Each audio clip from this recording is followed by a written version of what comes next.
Nouveau numéro de Au Féminin depuis le Mina Hôtel de Libreville. Madame, Monsieur, bienvenue sur Gabon Première. L'ethno-éducation. Comment se réapproprier ces valeurs culturelles? C'est le thème du jour. Au cours des prochaines minutes, nos invités vont nous décliner leur définition de l'ethno-éducation. Dans quel cadre l'appliquer et surtout, comment se réapproprier nos valeurs culturelles? Et pour nous répondre, 3 dames de culture sont de retour sur ce plateau. Tout d'abord, celle qui agit, élève, influence tout en gardant les pieds sur terre et le cœur tourné vers les autres. Je vous parle de Madame le conseiller membre du Conseil économique, social et environnemental, Madame Ludivine Sahel Ngunji, récompensée en juin 2025 au Filiga, entendez, le Festival international du livre gabonais et des arts, pour son engagement en faveur de la culture, de l'éducation et du leadership féminin. Également de retour parmi nous sur ce plateau, celle qui se présente tout simplement. Je suis Marie-Constance Nzangebom, gabonaise, inspecteur pédagogique principal du second degré, retraitée, auteur de 2 recueils de poèmes, Ligne d'horizon, paru en 2008, et Ce qui reste, sorti en 2016. Pas en reste celle qui, depuis sa retraite d'inspecteur d'administration scolaire et universitaire, s'investit dans les langues maternelles avec la sortie en 2022 de la collection Les langues pour tous, un support d'apprentissage de 6 langues du Gabon. Madame Bernadette Meku-Messono, épouse Mban Ekorzo, c'est son nom. Et voilà pour l'entame. Au féminin, c'est parti sur Gabon Première.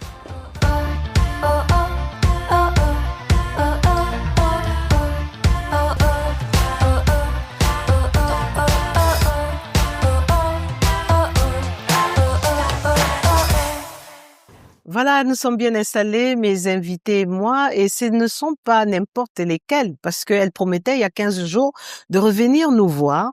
Et je vous dis, mesdames, en commençant par Ludivine Sahel Ngunji, vous êtes des femmes de parole, bienvenue à nouveau chez vous. Merci, Michel Dira, de nous recevoir à nouveau. C'est un plaisir de nous retrouver ici et nous sommes ravis. Un plaisir que je partage avec mes aînés, avec qui je vais partager cette émission et nous espérons partager des moments encore plus enrichissants que ceux de la dernière fois. Ah, je n'en doute pas une seule seconde, surtout que c'est vous le prof aujourd'hui, hein, vous comprendrez pourquoi, parce que l'émission Comment s'appelle, je leur souhaite la bienvenue. Et j'ai bien aimé quand elle a dit les aînés, la transmission intergénérationnelle, le respect aussi des aînés. Et Madame Bernadette Mbeng, elle nous rappelait que pour impacter, il faut être des modèles. Et aujourd'hui, vous êtes de retour. Merci. Merci de nous inviter encore pour la 2e fois. Nous sommes ravis. Quand il s'agit des filles, je pense que nous avons l'obligation et le devoir de répondre chaque fois à votre invitation. Parce que quand on est un modèle aussi, c'est la transmission. Et je pense que nous sommes honorés d'être là et nous allons essayer de dire ce que nous pouvons et ce que nous pensons surtout. Ah, je sais pouvoir compter sur vous, à ce que vous Merci. pensez. Parce que souvent, on fait dans le langage non verbal et parfois nous, ou les jeunes devinent mal. Hein, on ne comprend pas le langage non verbal. Et celle qui, elle sait mettre de l'ordre, c'est Marie-Constance Nzangebom. Bienvenue à nouveau chez vous. Merci, Madame Dira. C'est encore un plaisir. J'ai l'impression de détenir maintenant un titre foncier ici, mais c'est toujours avec plaisir que je reviens ici pour répondre à vos invitations et surtout qu'on parle de l'éducation. De l'éducation, c'est un métier que j'ai pratiqué et c'est en tant que mère, c'est quelque chose qui me tient à cœur. Et quand nous parlons de la jeune fille, c'est également pour moi un engagement à travers Fawe Gabon que j'ai dirigé pendant un bon moment et ça me fait plaisir de participer à cette émission pour voir ce que je peux encore donner par rapport à ce sujet-là. Je vous Alors, remercie. comme on dit souvent, hein, les émissions se suivent et ne se ressemblent pas. Ceux qui n'étaient pas avec nous il y a 15 jours, j'ai envie de vous dire tant pis. Heureusement que les réseaux sociaux de Gabon Première sont là. Vous pourrez aller vous rattraper. Alors, pour le premier tour de table, j'ai envie de l'intituler complément d'information. Chacune peut-être en une phrase, qu'est-ce qu'elle peut dire à ceux qui vous découvrent aujourd'hui. Ludwine Sahel nous dit, qui êtes-vous? Complément d'information, Livin Sahen Gunji est coach certifié, spécialisé en life coaching, donc coaching de vie. Contrairement aux autres coachs qui ont choisi d'exercer en cabinet, moi j'ai créé une ONG il y a plus de 10 ans et je me suis engagé pour la restauration des vies, la modification du comportement, le changement de mentalité chez les jeunes et chez les femmes. Et c'est cet engagement qui m'a conduit dans les institutions, dans les instances de prise de décision. Et aujourd'hui, je poursuis cet engagement dans un tout nouveau champ qui est une recherche anthropologique au niveau de tout ce qui est identité culturelle, culture, transmission de valeurs culturelles. Et pour modifier, je peux dire d'une certaine manière, mon approche de coaching liée au leadership de la femme africaine et plus particulièrement de la femme gabonaise. Nous sommes toutes en quête de leadership pour pouvoir impacter, influencer notre environnement. Mais avec le temps, je me suis rendu compte que ce leadership, s'il n'est pas contextualisé, il ne va pas atteindre la cible. Parce que nous avons vu lors de la dernière émission qu'il fallait que nous devenions des modèles. Mais nous ne devons pas devenir des modèles hybrides. Il faut que ceux que nous souhaitons impacter s'identifient à nous dans un contexte qui est le leur. Et c'est pour cette raison qu'aujourd'hui, je suis en train d'approfondir cette recherche qui m'a mené à récemment sortir mon dernier ouvrage, parce qu'il y en a d'autres avant, qui est l'Issimbu, mon héritage culturel en tradition, religion et modernité. Wow. Et je ne vous ai pas dupé à l'entendre, je vous ai parlé que aujourd'hui on reçoit des grandes dames de culture. Je pourrais rajouter de lettres aussi, parce que elles ont ça en partage. Je sais pas, en 2025, peut-être un petit truc vous avez reçu un prix qui reconnaissait justement votre leadership, peut-être une phrase là-dessus sur ce prix. L'année dernière, j'ai reçu le prix au FIDIGA 2025, donc le Festival du livre gabonais, justement par rapport à mon engagement culturel et cette recherche que je mène actuellement, qui est en train de s'approfondir au niveau de l'ethno-éducation, qui est une approche pédagogique qui intègre tout ce qui est savoir, culture, valeurs, même langue, et au sein de l'éducation, formelle ou informelle. Et vous allez nous en dire davantage. Je vais vous en dire davantage tout à l'heure. Gardez la suite, Marie-Constance Nzangebom, un complément d'information. Vous qui êtes maintenant à vie, nous désignez membre au nom d'honneur, voilà, membre d'honneur du Forum des éducatrices africaines, antenne du Gabon. Effectivement, je suis membre fondatrice de FAWE Gabon. C'est de ça qu'on parle, le Forum éducatrice le Forum des éducatrices africaines antenne du Gabon. Bon, FAWE, c'est en anglais Forum for African Women Educationalists. Et donc, c'est depuis 1995 que j'y suis. J'ai fait mes classes, comme l'avait dit Madame Beng la dernière fois. J'ai fait mes classes dans FAWE. J'étais simple membre et là, en 2026, là, je viens de déposer le tablier parce que j'étais devenue présidente de l'ONG. Et c'est justement Madame Beng qui a pris le relais. Je suis une enseignante de formation et à la fin de ma carrière, comme je l'avais dit, je suis sortie étant inspecteur pédagogie principale. Donc, j'ai connu ça toute ma vie, c'est-à-dire l'éducation. L'éducation des garçons, des filles. Je suis une mère, comme je l'avais dit également, il y a 2 émissions de cela, mère de 3 filles et de 3 garçons. Et je dois avoir 6 petites filles. Donc, c'est tout ce qui concerne l'éducation Vous y êtes. m'intéresse. Et j'aime beaucoup la culture. Je suis ancrée dans la culture. Tout ce qui est Poétesse, culturel m'intéresse. Et je suis également écrivaine, poétesse, pour de tout dire. recueils connus. Et j'ai 2 recueils pour le moment à mon actif. Ligne d'horizon, que j'ai écrit en 2008, et ce qui reste, que j'ai écrit en 2017. Donc, je suis là, j'ai accepté de revenir On va parler parler de l'ethno-éducation. et de Comment se l'éducation. réapproprier Voilà. ces valeurs culturelles? Et nous Voilà. sommes en plein. Vous n'avez pas vu, j'avais compris ça lors de la précédente émission en me disant, mais je peux pas vous laisser partir comme ça, surtout sachant que Ludivine Sahel, elle, en tout cas, ça va être une masterclass en direct. Ouais. Le temps pour moi de terminer par notre écrivaine aussi, auteur, qui a commis aussi ce sont des livres, hein, des poésies. C'est une collection Une collection. d'ouvrages, Oui. de supports d'apprentissage. Moi, je vais vous dire que j'aime beaucoup les enfants. Et je pensais que ce désir allait s'arrêter peut-être en Après la faisant retraite, 2 ou 3.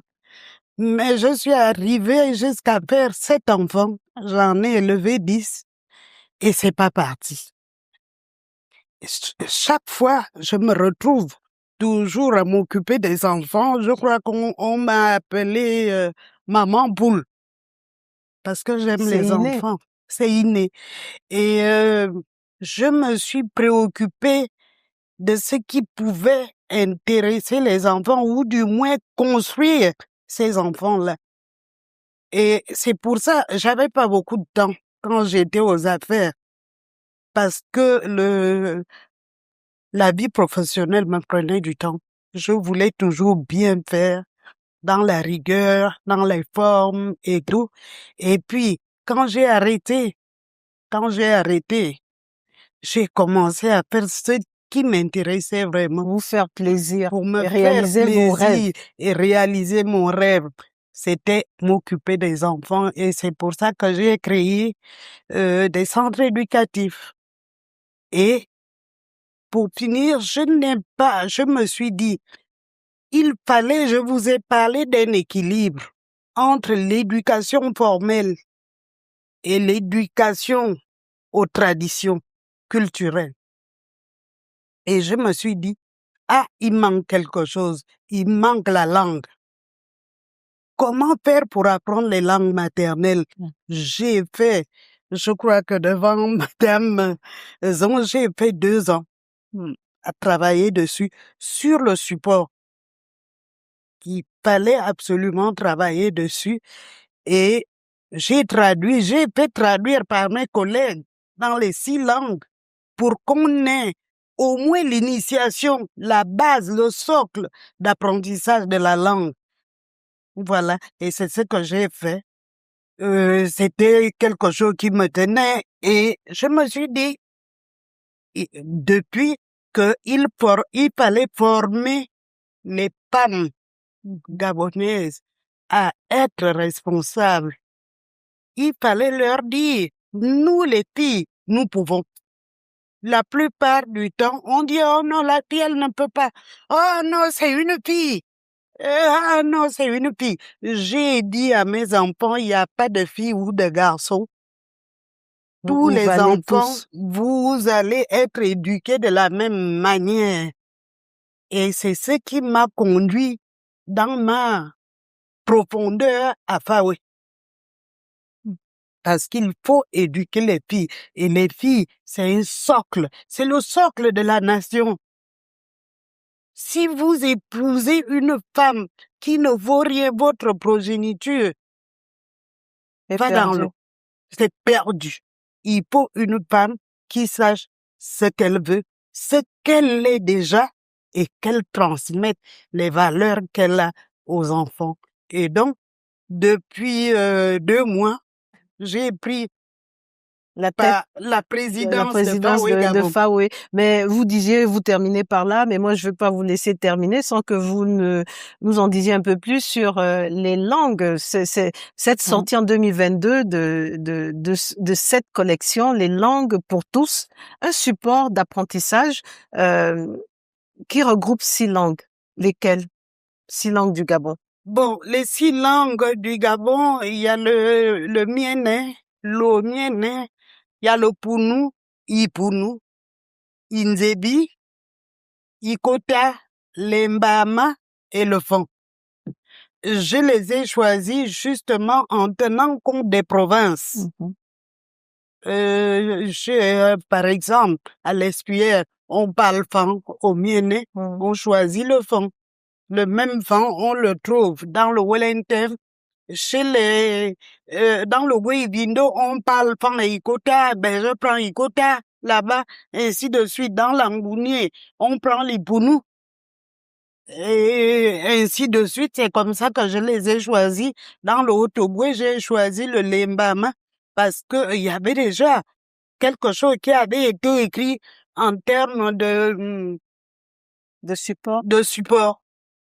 Il y avait déjà le support, un dictionnaire qui était dessus et qui pouvait nous permettre d'avancer. Donc, nous sommes partis sur des textes de la vie quotidienne. Un enfant se présente, il va à l'école, il va au village, ainsi de suite. Ce sont les thèmes de la vie courante, mais qui permettent à l'enfant de se reconnaître. Et là-dedans, il y a des interactions entre le parent et l'enfant pour que les enfants posent des questions à leurs parents. Et vous passez de la parole à l'acte, hein. Nous, c'est l'occasion de saluer votre collaboration avec Children House, avec Carole Eyi, où justement, c'est, comment vous avez appelé ça? C'est, je dirais pas des textes, les supports, merci. Ces supports servent déjà. Et ça, c'est quelque chose à, je vais pas dire copier, à acter, à poursuivre, de mettre des moyens. Bon, ça, c'est un autre débat. Nous allons marquer une pause, mesdames. Parce que une masterclass va s'ouvrir.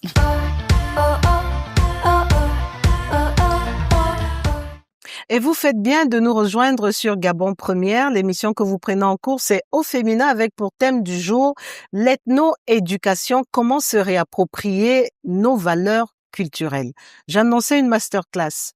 Top chrono, c'est parti. Je ne vais pas lui mettre la pression parce que j'ai simplement envie de vous demander qu'est-ce que l'ethno-éducation, ce thème ou ce concept ou cette philosophie qui vous tient tant à cœur.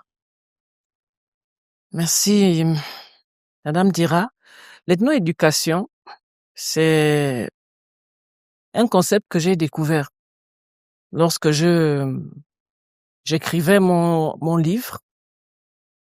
Mais c'est une approche que j'ai développée sans la connaître, sans connaître ce que c'était réellement. Et c'est en faisant mes recherches que je me suis rendu compte quel était le nom. C'est cette approche pédagogique, je le disais tantôt, qui intègre les savoirs, les langues, les valeurs culturelles propres à une communauté, une ethnie, et qui va avoir comme objectif de restaurer l'identité culturelle. Coach que je suis, je travaille avec plusieurs femmes gabonaises, africaines, sur tout le continent, qui ont des problèmes d'estime de soi et de confiance en soi. Et lorsqu'on fait ce travail d'accompagnement en profondeur, on se rend compte que ce sont des femmes, en majorité, qui ont un problème d'ancrage culturel. Elles sont instruites, elles ont des talents, des compétences, mais elles sont comme coupées de quelque chose. Elles se sont appropriées plusieurs valeurs. C'est pas une mauvaise chose, hein. La pluriculturalité, c'est une richesse. Mais lorsqu'on intègre des valeurs d'autres cultures, sans être connecté à ses valeurs propres, ses valeurs fondamentales, à un moment donné, on peut se perdre. Donc aujourd'hui, dans l'approche de coaching que j'aborde, j'encourage les femmes à rechercher cet ancrage-là dans leur identité propre, dans leur identité culturelle. Nous sommes au Gabon, avec 9 provinces. Madame Beng le disait tout à l'heure, il y a près de 50 ethnies. Nous sommes culturellement très riches. Mais chacune de nous vient d'une famille qui appartient à un clan, à une tribu, à une communauté, à une région. La socialisation, le fait que nous allions vers les autres, notre ancrage culturel va nous permettre de mieux nous approprier les cultures des autres. Cette pluriculturalité nous enrichit, mais ne doit pas nous couper de nos sources. J'ai pour habitude de dire que nous pouvons tout devenir dans la vie, mais nos racines restent notre essentiel. Et lorsque nous entendons très souvent depuis un moment, il faut que la femme prenne sa place dans la société, il faut que la femme prenne sa place dans le concert des nations. Mais nous voulons donc nous élever pour nous positionner à un certain niveau. Mais une personne qui s'élève, qui n'a pas de racines profondes, c'est une personne à une certaine hauteur qui peut sécher. Donc aujourd'hui, dans mon approche de coaching, je reviens un peu plus vers mon africanité, vers mon identité culturelle en tant qu'Africaine, Gabonaise, et je m'identifie un peu plus à ma région, à mon ethnie, pour me permettre de mieux intégrer ce que je prends chez les autres. Je me socialise, mais également nous avons aujourd'hui avec les réseaux sociaux et tout ce que nous voulons faire, il y a la mondialisation. À un moment donné, nous risquons de nous perdre. Nous avons des enfants aujourd'hui, et cet exemple-là, je le prends souvent, qui sont devenus hybrides. Nos parents, déjà que nous avons le problème de transmission intergénérationnelle, nous envoyons nos enfants à l'école pour qu'ils soient instruits. Nos enfants, pour la plupart, vont étudier dans des pays étrangers. Ils vont de plus en plus tôt. Ça veut dire que quand nos enfants partent, pour certaines familles, nous n'avons pas transmis grand-chose. Et parfois, ils vont dans des pays où l'identité culturelle est très forte. Quand l'enfant revient, mais il ne ressemble pas à la mère ou au père, il parle avec un accent différent. S'il est allé en Europe, c'est un Européen avec les habitudes méconnaissables, aucun attachement culturel. Il m'est arrivé pour certains avec les enfants ou avec les neveux, ils te disent, ça ce sont tes parents, moi je les connais pas. Mes parents, c'est mon père et ma mère. Tu as tes neveux, ils disent, ça c'est pas mes frères. Bon, parce que l'enfant n'a pas ces valeurs. Il calque ça sur des valeurs étrangères ou bien du pays d'accueil. Du pays d'accueil. Si l'enfant est allé dans un pays où les valeurs culturelles ressemblent aux nôtres, on est encore chanceux. Mais vous avez des enfants, même physiquement, à la tête, il est américain, il parle comme un Ivoirien, il s'habille comme je sais même pas, comme un Italien, comme un Zaïrois. C'est pas mauvais. Mais que cet enfant ait de la profondeur parce que, quelque part, il est enraciné. Et il va mieux s'élever, il va mieux prendre. Il prendra chez les autres ce que ses valeurs culturelles ne lui donnent pas. Et il va s'enrichir, il sera plus équilibré. Et son leadership, surtout pour la femme, va être très, très visible et un peu plus fort.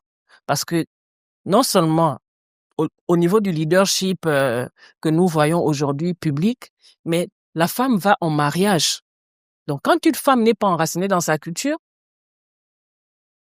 elle va disparaître dans le mariage. Les enfants ne connaîtront même pas d'où leur mère vient. Parce qu'il y a des femmes, dès qu'elles partent, déjà, elles suppriment son nom de famille, elles ne portent que le nom du mari.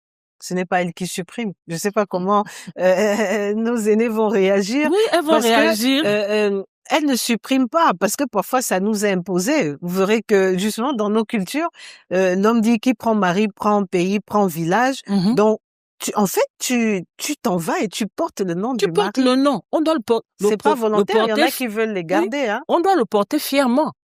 Mais je connais des jeunes femmes, surtout. L'ancienne génération sait faire la part des choses. Mais la jeune femme d'aujourd'hui, pour certaines, le mariage n'a plus la même valeur qu'hier. Pour certaines, le mariage, c'est juste le statut. Et parce que c'est le statut, c'est changer de nom même, c'est la première chose qu'on fait. Moi, j'ai vu des femmes, elles s'est mariées hier, elles changent tout sur les réseaux sociaux, elles mettent le nom du mari. C'est pas une mauvaise chose en soi. Mais parfois, de cette union-là, quand les enfants naissent, la généalogie, c'est le père et la mère. Il y a des femmes qui se coupent complètement de leur famille lorsqu'elles vont se marier. Elles ont du mal, pour des raisons qui leur sont propres, elles ont du mal à préserver les acquis. préserver les acquis. Donc, quand les enfants viennent, il n'y a pas de transmission généalogique parce que la maman elle-même, elle s'est complètement coupée. Pour rester sur l'ethno-éducation, pour permettre aussi aux autres de réagir, je dirais que pour moi, l'ethno-éducation, ça a été la réponse à mes propres faiblesses. Je me suis retrouvée à un moment donné, en tant que femme, en tant que leader, j'avais du mal à m'identifier à une communauté. J'ai pour habitude de dire que je suis née dans le Gabon. Je suis un enfant du Gabon. J'ai grandi dans quasiment 6 provinces du Gabon. Ça ne m'a pas que desservi. Aujourd'hui, je suis capable de parler plusieurs ethnies parce que j'ai grandi dans toutes ces régions-là. Mais je pouvais parler le Pounou, le Ndébi, d'autres. Et quand nous sommes revenus dans le Haut-Togo avec mes parents, je ne parlais aucune langue du Haut-Togo. Et moi, ça a été un challenge personnel. Je suis quasiment le seul enfant de mes parents qui parle couramment toutes les langues de nos 2 parents. Mais les autres, c'est d'abord une passion. Parce que c'est d'abord une passion. Mais après, je me suis retrouvée face à mes propres enfants. Et puis, je me suis posé un jour la question, quelles sont les valeurs que j'ai envie de transmettre à mes enfants? Je n'ai fait que des filles. Quelles sont les valeurs que je veux leur transmettre? Entre ma tradition, entre la modernité, c'est moi qui les ai envoyées à l'école, et la religion chrétienne que j'ai embrassée, je leur ai transmis ma foi. Quelles sont les valeurs que je veux leur transmettre? Est-ce que je vais en faire des femmes religieuses qui n'ont pas d'identité culturelle?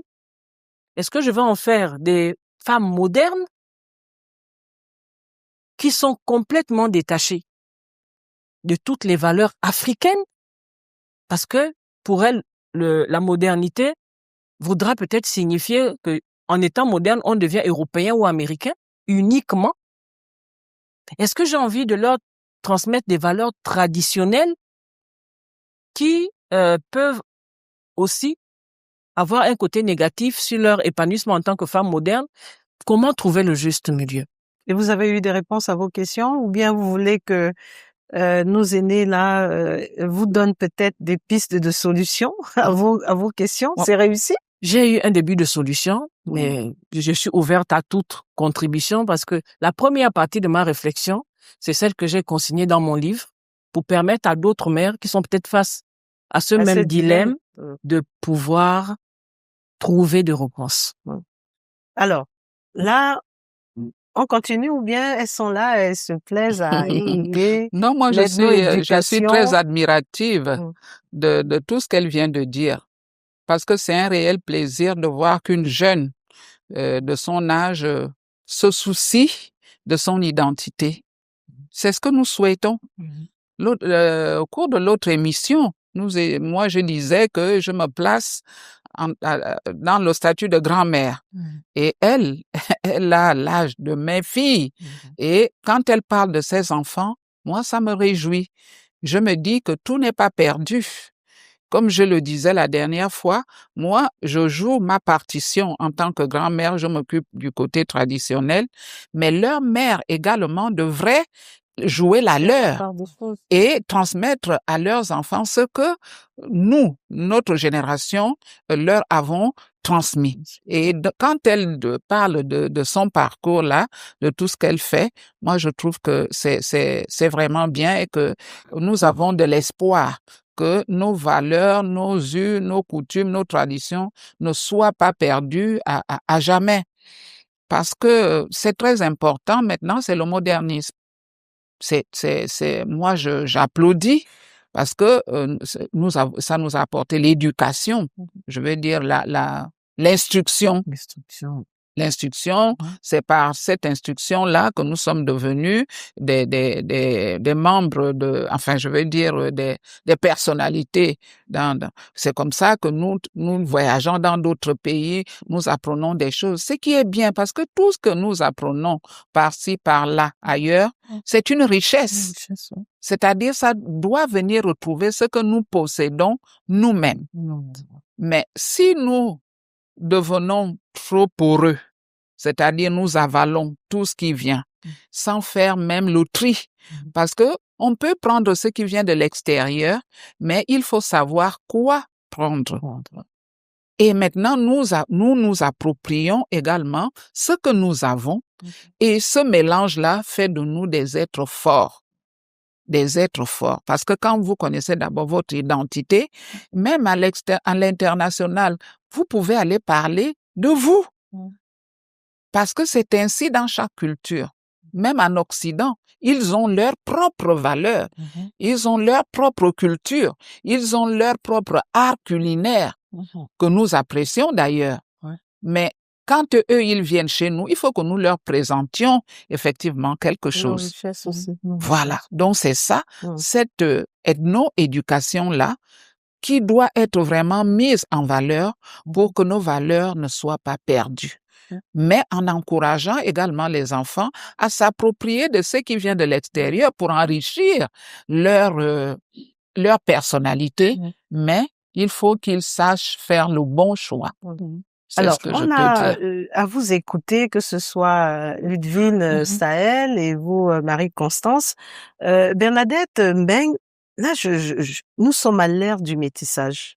Parce que ce soit au niveau national, on voit ce brassage de culture, il n'est plus rare de voir, on ne verra plus Nzebi mariage, c'est un métissage. Et là, on va même au-delà.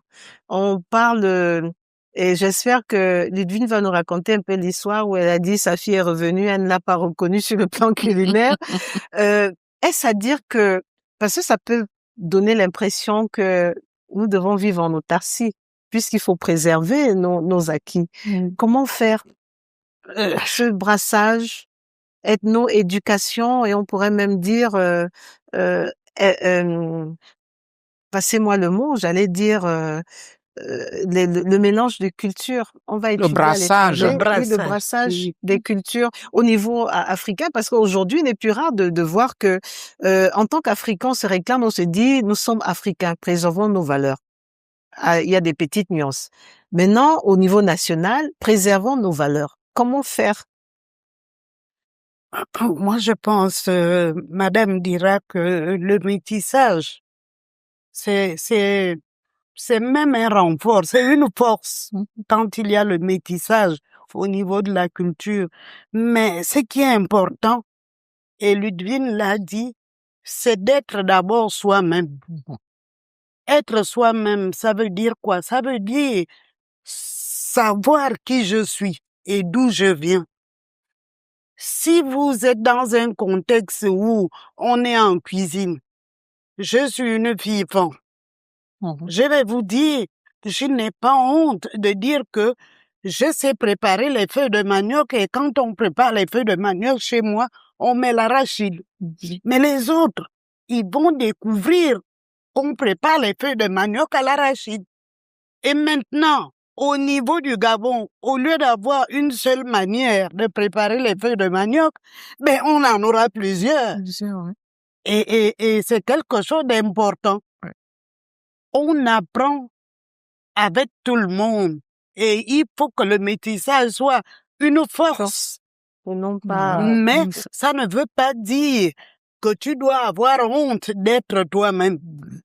Quel que soit ce qu'on va dire, je vais dire que je suis EFAC. Et chez les EFAC, il y a certaines façons de faire. Il y a certaines façons, vous savez, chez nous, quand on accueille un bébé, il y a certaines façons de faire. Quand un bébé décède, que une mère était en couche, il y a certaines façons, certains rites qu'on est en train, mais on ne peut pas se soustraire de ça. Parce que c'est ça qui fait notre identité. Et il faut que toutes les mamans, je ne veux pas, puisqu'on est là, on ne parle pas des papas, on ne parle pas des hommes. Mais je voudrais que les mamans prennent conscience qu'elles doivent repartir aux fondamentaux. Et c'est la raison pour laquelle je me suis investie dans la langue. Vous savez, traduire des choses en français, on enlève un peu la substance. Mais quand on les traduit, on le dit en langue, avec la phonétique et tout ça. C'est autre chose. Moi j'ai pour habitude, chez mes petits-enfants, de faire des contes. Et des contes, c'est de la philosophie. C'est-à-dire que tu racontes une histoire et tu leur dis qu'est-ce que ça vous renvoie à quoi?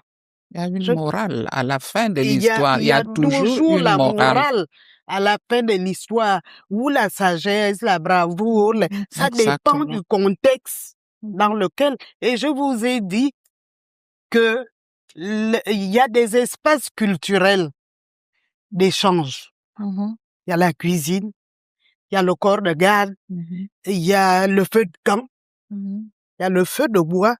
Quand en saison sèche, quand il fait froid et que les enfants sont au village et tout, ils font un grand feu et chacun vient raconter son histoire. Et de voir les personnes âgées viennent raconter leurs histoires. Et puis il y a des jeux de bravoure en disant, toi va chercher telle ou telle chose à 500 mètres. Et on essaie de faire en sorte qu'il ait peur et tout ça.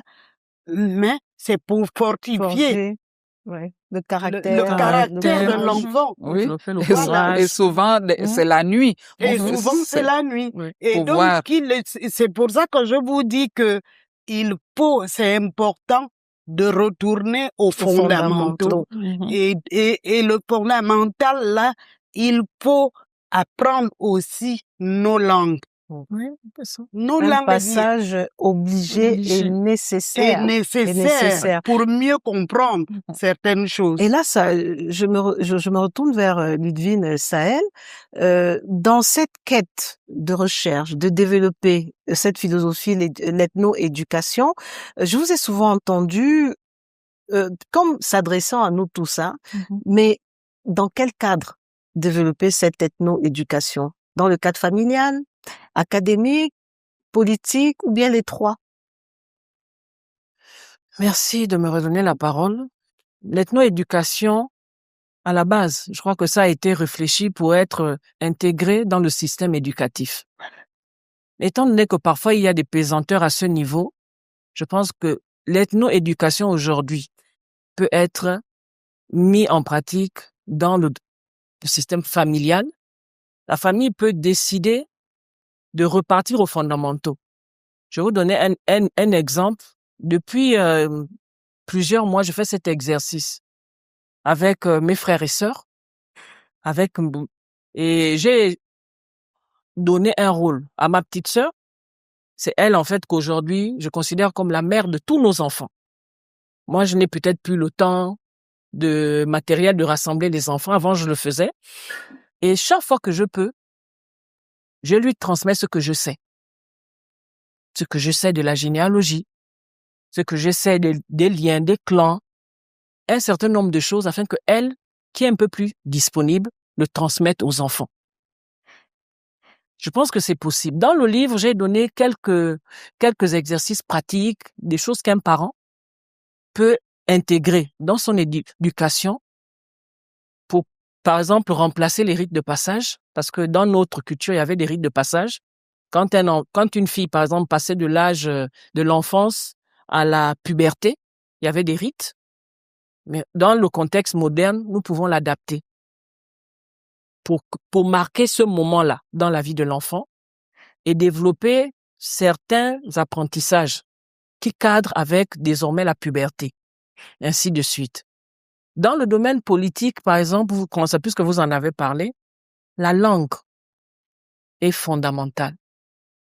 Je me suis retrouvé en politique à un moment donné lors de la transition, mais ça a été, je peux dire, par rapport à d'autres, une force. Je me suis retrouvé, par exemple, dans des meetings, nous avons fait la campagne du référendum. J'avais des partenaires qui ne parlaient pas un mot. Donc, il y en avait qui parlaient en français, puis moi, par exemple, dans mon comité, j'étais chargé de parler en langue, transmettre le message. Donc, vous avez travaillé sur des lois, et maintenant, il faut venir expliquer de manière simple aux populations, mais c'est pas tout le monde qui a cette capacité. Il faut avoir été exercé à parler avec les populations dans des termes simples.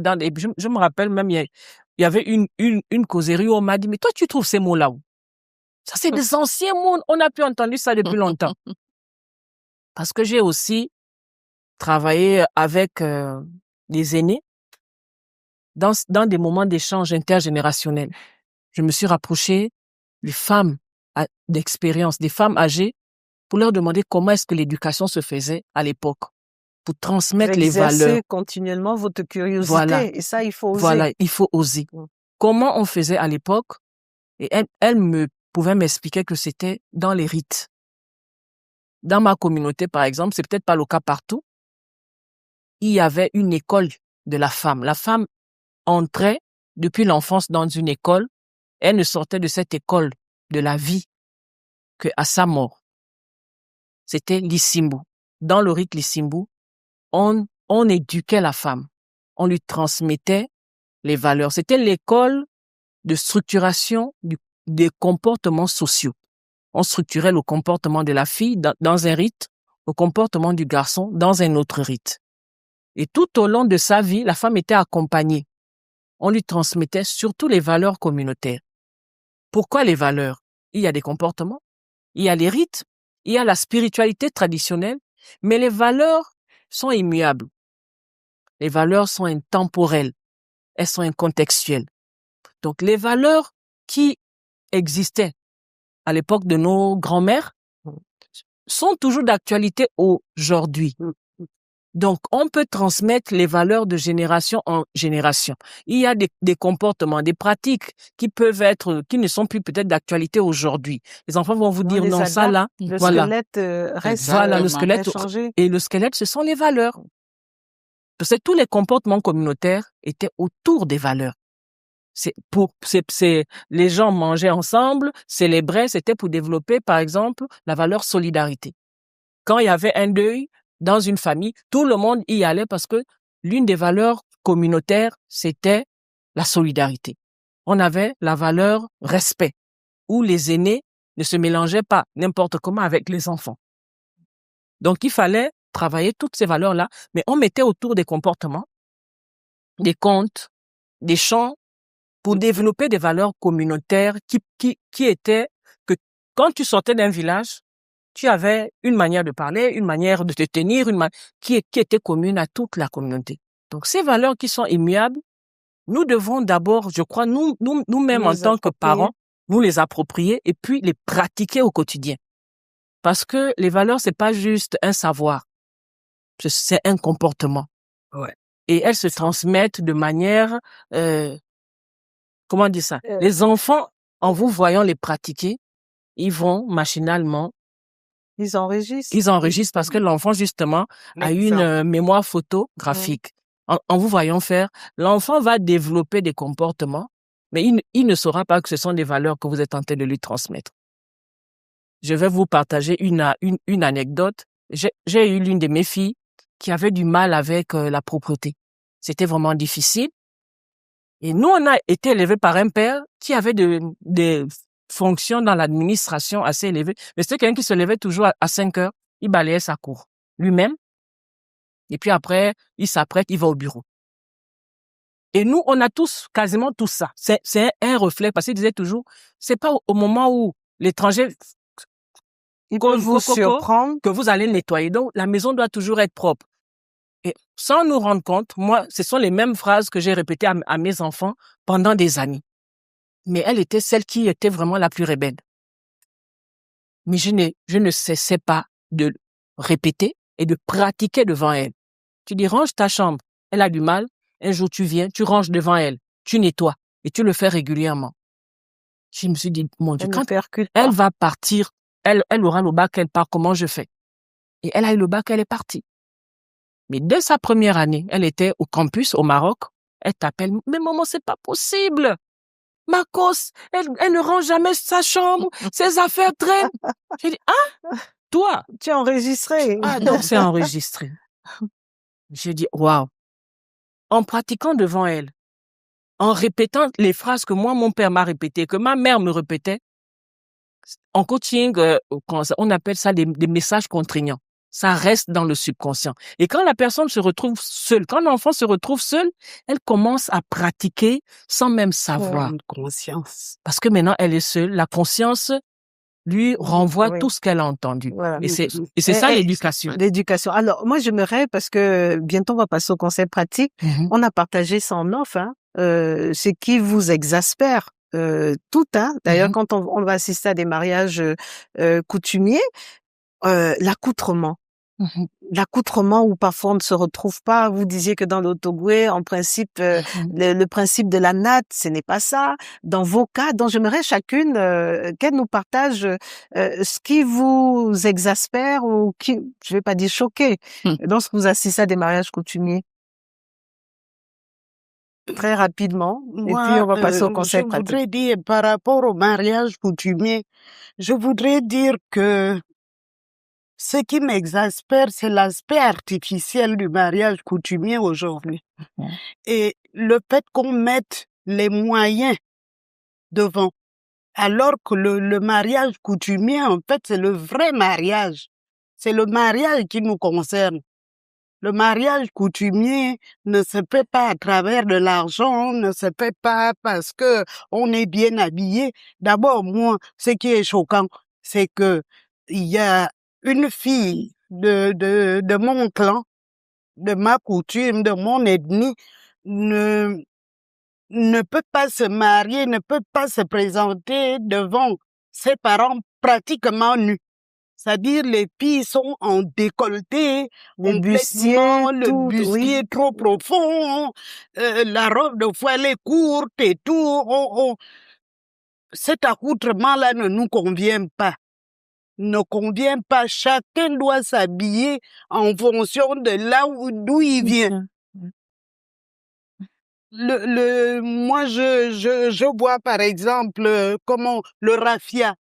Le raffia, c'est bien le raffia. Moi, j'aime bien les habits agrémentés un peu de raffia et tout.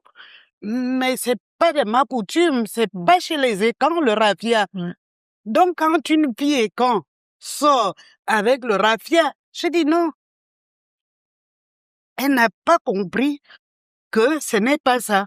Et une fille quand devrait porter quoi avant qu'on ne passe à la pause? Mais une fille Écan, demandez à Madame Zong. Madame Elle va vous Zangébon, répondre. répondez directement à la question avant qu'on ne passe à la pause. Une fille devrait s'habiller comment? Pas en raffia, mais comment? Ce qui est dommage, je crois que c'est l'actualité en ce moment, c'est que nous n'avons pas vraiment de tenue traditionnelle. Il y a un concours Il faut qui est lancé. également reconnaître nos faiblesses. Ouais. Mais disons que même à l'époque de nos mères et de c'était juste, c'était les pagnes ou voilà quoi. Parce que je n'ai jamais, c'est vrai que c'est pas une très très longue expérience. Je n'ai jamais vu une femme habillée en Compagne. peau de, c'est-à-dire ça peut être agrémenté de peau d'animal. de peau d'animal, c'est-à-dire des pagnes ou bien des clochettes et tout ça. En fait, des attributs culturels, mais pas le pagne, pas Le le raffia. raffia. Voilà. C'est pas dans Voilà. notre... Alors, la discussion se poursuit. On va passer au conseil pratique. Et là, nous parlons aujourd'hui de l'ethno-éducation. Comment se réapproprier nos valeurs culturelles? On va marquer la pause et s'il y a des compléments d'information par rapport à cette thématique, vous serez servis par nos trois invités. Ludwine Staël Ngunji, vous venez d'entendre Marie-Constance Zengebom et notre pédagogue, inspecteur, retraité, Bernadette Mbeng. À tout de suite.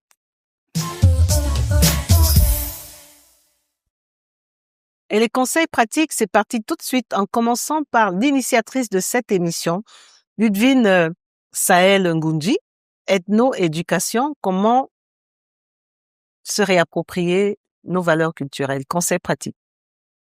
Conseil pratique, c'est d'aller vers les aînés. Il est important. Si nous voulons nous réapproprier nos valeurs, c'est repartir vers les détenteurs, les détentrices de notre culture. Aller vers les grands-mères, vers les tantes qui savent encore. Il y a des savoirs à aller récupérer. Les chants, les danses, les contes, toute cette sagesse ancestrale qui vont nous permettre de nous identifier dans un contexte communautaire ethnique. Il est important pour nous.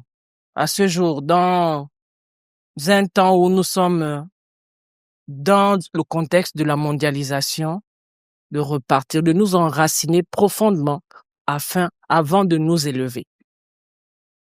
On va s'enraciner, on va réapprendre à nous enraciner, mais en nous retournant vers les aînés. Toujours comme vers Bernadette les aînés. Mbeng. Toujours vers les aînés. Merci de me donner la conclusion. Et je pense que, en tant que conseil pratique, je dirais que les filles ne doivent pas avoir honte de leur ethnie, de leur appartenance linguistique. Il faut penser qu'on est soi-même, il faut retourner aux fondamentaux. Et les fondamentaux, c'est sa langue, c'est les valeurs culturelles. Et ça veut dire quoi? Ça veut dire que vous devez vous rapprocher de vos aînés qui vont vous donner beaucoup de choses. Je crois que j'en ai terminé. Merci. Vous n'en avez pas terminé parce qu'on va continuer à vous consommer, mais sans modération, mais ce sera au cours des prochaines émissions. Le temps pour moi de me retourner aussi vers une aînée qui a forcément des choses à nous léguer comme conseil pratique. Merci, Madame Dira. Rapidement, je dirais que j'interpellerai toujours les parents. Les parents parce que il faut de la communication et surtout faire comprendre aux enfants l'importance de ce que nous attendons d'eux. Parce que quand on leur parle de la culture, des valeurs, ils disent, ah non, mais ça c'était votre temps. Nous sommes devenus des modernes. Leur faire comprendre que le modernisme c'est très bien, mais que, comme l'a dit Lidwine tout à l'heure, nous sommes dans la mondialisation et que chacun doit apporter sa part. Ils reçoivent ce qui vient de l'extérieur, ils emmènent avec eux, ils apportent ce qu'ils ont, c'est-à-dire leur identité, leur culture, et c'est tout ça qui fait d'eux des personnes riches. Je crois que c'est ce que je peux dire. Et vous l'avez très bien dit. Je me demande, est-ce que ça ne devrait pas être la conclusion de l'émission? Mais comme il faut bien que je boucle la boucle, j'ai simplement envie de dire et de répéter ce qui s'est dit déjà au cours des émissions précédentes. Soyez vous-même. Soyez fiers de votre identité. Valorisez-la parce que personne ne viendra le faire à votre place. Nous sommes Gabonais. Nous sommes Africains. N'ayons pas honte de nos richesses, de cette diversité qui fait aussi la différence avec les autres et qui aujourd'hui viennent s'abreuver auprès de nous. C'est une richesse, mais qu'est-ce que j'apporte à ce mélange? Qu'est-ce que j'apporte à ce métissage? C'est ce qui fera la beauté et qui fera en sorte que tous, autant que nous sommes, vous voyez, Gabon, première à emboîter le pas déjà avec le journal en langue. Donc, nous en sommes fiers et on apprend des différentes langues à chaque fois, chaque soir, au cours des sessions d'information. Merci, mesdames, d'être passées, surtout d'être des femmes de parole. Hein? Ludwine Sahel Ngundji. Merci, On a merci. passé, Bon. on a eu 2 émissions ensemble et ce Oui. n'est pas la dernière fois que vous venez nous voir. Que dire de nos mamans, de nos aînés? Nous, c'est pas rentrer dans les oreilles des sourdes, hein. On viendra s'abreuver chaque fois que besoin Chaque se fois. fera. Avec plaisir. Et Avec vous plaisir. promettez de ne jamais dire non. Dans C'est la promis. mesure de nos Bon, possibilités. vous voyez, C'est parfois ce promis. sont des facteurs bloquants. Mais je sais que c'est pour rire. Merci au Mina Hotel de nous accueillir toujours tous les 15 jours avec l'appui logistique de mon équipe et leur savoir-faire qui me rendent encore plus performante et me donnent toujours envie de recommencer une fois que les lumières s'éteignent. On vous retrouve dans 15 jours, mais ça, ce sera avec une autre histoire. Mais en attendant, n'oubliez surtout pas que quoi qu'il arrive entre-temps, gardez le sourire. Au revoir.